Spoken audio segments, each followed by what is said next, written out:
The next arc has been decided. Decided by you, that is. Hello and welcome to the Grand Line Review, your source for everything One Piece. My name is Liam and the only decision I make is choosing what decision you need to make. And today we are here because Wano is coming to its inevitable conclusion. At some stage during 2022, we will almost certainly be leaving this island, which really only begs one question. Then what? And while I do have a lot of my own personal speculation, this is a moment to assemble the Grand Fleet. Because I asked all of you what arc you think will be coming next, and just like a gaggle of monkeys in a room filled with typewriters, eventually we are going to produce Shakespeare. Someone in this video is going to be right about the next arc, so spoiler warning, maybe? Before we leap into it though, it's time to give a gift, because for every video in this holiday month, we will be giving away a One Piece themed gift to a random subscriber. And today that gift is going to be a rare commemorative plate, which if I recall correctly, features one of the most heartfelt moments in the entire series. And if you'd like to win this precious treasure, then you just need to do two things, one of which is subscribing to the channel, and the other is leaving a comment answering the following question: who is Luffy's best friend in the crew? And that's legit it. The winner will be announced in our community section, so go ahead, do the thing, and win the fun stuff. But now, what will the next One Piece arc be? I want an Elbaf arc, but it might definitely happen later. Might and definitely being interesting words to use side by side there. But this Grand Fleet member was not the only one holding this opinion. In fact, I'd say that roughly half of all people who replied said Elbaf in some way, shape, or form. And you might be right, but here's a thing that we should remember. As much as we don't know exactly where the next arc will take place or what kind of story it will be tackling, the one thing we can do with a fairly decent degree of certainty is predict its length. Because One Piece as a whole has three types of arcs. The first is a micro arc. These are short experiences, generally less than 10 chapters, which give us a quick hit of something before quickly moving on to something else. The most recent micro arc we've had would be the Reverie, for example, but they used to be very common in East Blue and the early Grand Line days. The second is a standard arc, by which we're talking an experience that lasts anywhere from 20 to 40-ish chapters. This is where we fit in stuff like Zoe or Impel Down. Decent yet digestible story chunks, but not outrageously massive explorations. And the reason why I call it a standard arc is because that's around the length that most arcs used to be. Not so much anymore though, because our third option is a mega arc. Here we're talking experiences that go above the 50 chapter mark and often significantly further. Think stuff like Whole Cake Island, Dressrosa, and now even Wano, which almost needs its own unique designation, sort of like a super mega arc. Which is important to note because the one thing we can guarantee we won't be getting next is another mega arc. Meaning that when we talk about Elbaf being next, that potentially eliminates the island from being the center of a big action piece, which I don't mind at all. In fact, I'd really love a Zoe-length Elbaf, where we just go to the island, make some very, very large friends, and expand on some much needed lore. But if you're in the camp that Elbaf is going to be something huge, then if that's the case, well, it's probably not coming next. The way the Reverie concluded makes me believe it will be a Saving Sabo arc, like the Marineford arc long ago. And firstly, isn't it just a bit sad to think that Marineford was actually long ago? Almost exactly 12 years ago at this point, actually. But I would probably give this thought the Elbaf disclaimer as well. Going straight into what very much could be another Marineford seems very unlikely, because that feels more like a mega or even climax arc, with the climax arc being defined as one where the overall saga payoff happens. Like how the Alabasta arc was the climax of, obviously, the Alabasta saga, or how Marineford was the climax of the Paramount War saga. For that climax to work, we needed the foreplay of Amazon Lily, the gentle thrusting of Impel Down, and then finally sploosh, Marineford. Which is why it's hard to see us launching right into an all-out war to save Sabo, if indeed that does happen at all. We're def getting a post-Wano info dump arc next. So this is probably the side that I lean more towards. Although to expand on that, my expectations for One Piece going forward are micro arc, standard arc, and then a new mega arc in that order. Primarily because by the time we're at this point, we'll have been in Wano for well over 4 years. So it's a prime opportunity for Oda to cram in some smaller stories. Like, I don't know, maybe Sanji loses his pants, and then everyone goes, "Where's your pants, Sanji?" And he's all like, that's a good question, everyone. And this is why I don't write One Piece. And in the case of an info dump arc, something like the Reverie would be really great. A grand global catch-up that doesn't really involve the Straw Hats at all, and just gives us a solid bearing of where the world is heading. Because interval acts aside, that's what we've been seriously missing for the past almost 4 years. We've been isolated in Wano for so long that we have very little concept of what everyone else is up to, which is kind of cool because that's quite immersive, and that's what Wano's all about. It's given us an idea about what it's like to live in a society completely cut off from the rest of the world, so along with the borders of Wano, a micro-arc full of info dumpage would be greatly appreciated. I just want an arc where the Straw Hats stay together the whole time before eventually learning what happened during the Reverie. That's another thing. It would be really nice to have even a short experience where the Straw Hats are all together and just, I don't know, having fun for a change, which is what a lot of One Piece used to be. Quirky, cool, death-defying all-crew adventures. And that's something that Wano hasn't even been. For as long as it's been going on, the crew have been largely separated, only reuniting for Onigashima, which is great action of course, but I can't help but feel like we also need a counterbalance of downtime, where we don't have the fate of the world on our shoulders, or any other body parts for that matter. Especially certain body parts. There are parts of me that I would not want the world on. I would like to see some more about Blackbeard and the person's will he inherited. I assume it could be Xebec, as they have a similar ambition. Now this is a new idea, and I kind of like it. If I understand this correctly, then the suggestion for the next arc would be something of a Blackbeard or Xebec character study. Maybe kind of like the Odin flashback where we take some time to visit the world that was, which could work out quite nicely for Xebec in particular. Given that we are ending the Yonko saga, so having him revealed to us in his full glory might be a nice cap off to that whole affair, whilst also being a great lead into dealing with the inheritor of Xebec's will, which is assumedly Mr. Cherry Pie Guy. The only thing is, it might be just a little bit too serious to leap straight into. Wano has been a very heavy arc from start to finish. I mean, we were introduced to the island through the eyes of a starving girl, and now we're in a conflict that will literally reshape the entire globe thing. So I'm thinking that we might take an opportunity to narratively decompress a bit, otherwise we do risk becoming quite fatigued. Definitely some kind of palate cleaning arc, like the Foxy Pirates. Something nice and easy to get everyone calm enough for the next real arc. That's Elbaf, baby. And I'm sure that many of you shudder at the thought of Foxy, but Longring Longland is a great example of what I'm talking about. That arc slotted in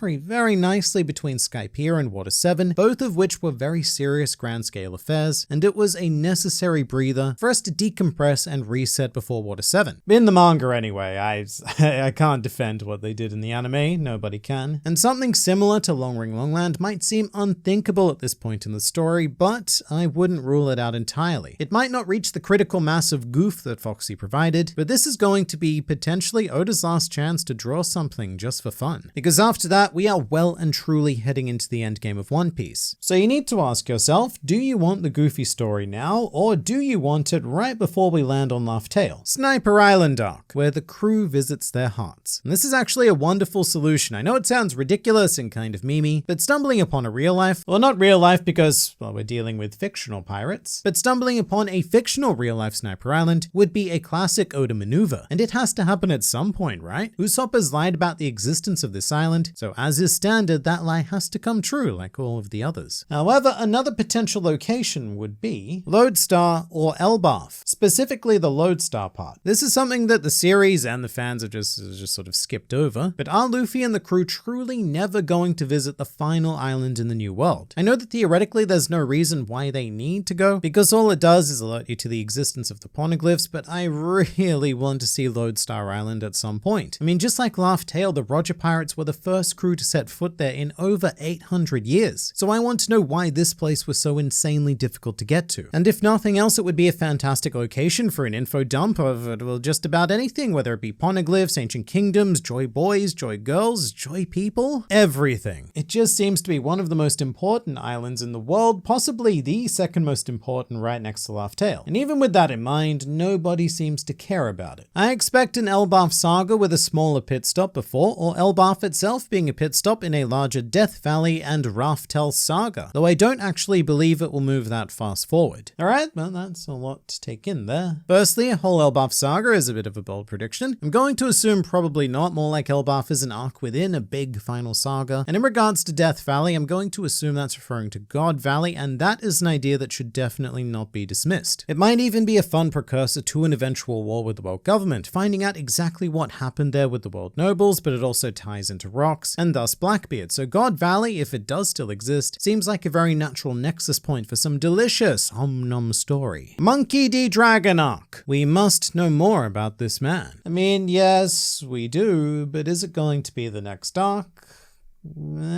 As it is, it's still quite unpredictable exactly how the Revolutionary Army are eventually going to be the focus of an arc, but if a rescue Sabo thing went ahead, then that's a pretty decent place for them. Still, I don't think we'll be switching gears to fully fleshing out Dragon so soon. In fact, after Wano, I honestly think we might need a bit of a Dragon detox. I hope it's a triple X-rated saga, with nothing but Big Mom and Kaido's steamy love-making sessions. Which is great, and I'd like to note that this Grand Fleet member doesn't just want a chapter. In fact, they don't even want one whole arc of this. No, what they want is an entire saga of Emperor-based banging. Which, sure. I mean, what else are Big Mom and Kaido going to have to do after Wano? So I'm sure that no matter where we go next, something like that will probably be happening in the background. Hopefully a Shanks arc in some way. And I'm just saying that after beating 2 emperors, Luffy is probably going to be considered some sort of pretty great pirate, eh? So maybe it is time to meet Shanks if Blackbeard allows it. Because at this stage, Luffy and Shanks will be considered equals in the eyes of the world. An established crimson-headed emperor and a rubbery punch